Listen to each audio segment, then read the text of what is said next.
மயிலாடுதுறை மாவட்டம் வைத்தீஸ்வரன் கோவிலில் தருமபுரம் ஆதீனத்திற்கு சொந்தமான தேவார பாடல் பெற்ற தையல் நாயகி சமேத வைத்தியநாத சுவாமி கோவில் அமைந்துள்ளது.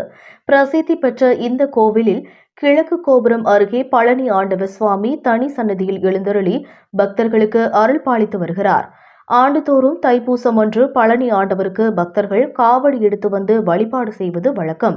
இவ்வாண்டு தைப்பூச திருநாளான இன்று திரளான பக்தர்கள் மேலரத வீதியில் உள்ள ஆட்கொண்ட விநாயகர் கோவிலில் இருந்து மங்கள வாத்தியங்கள் இசைக்க பல்வேறு சுவாமிகளின் வேடம் தரித்த கலைஞர்களின் நடன நிகழ்ச்சியுடன் பால் காவடி மற்றும் பால் குடங்கள் எடுத்து வீதி உலாவாக வந்து பழனி ஆண்டவருக்கு சிறப்பு அபிஷேக ஆராதனைகள் செய்தனர்.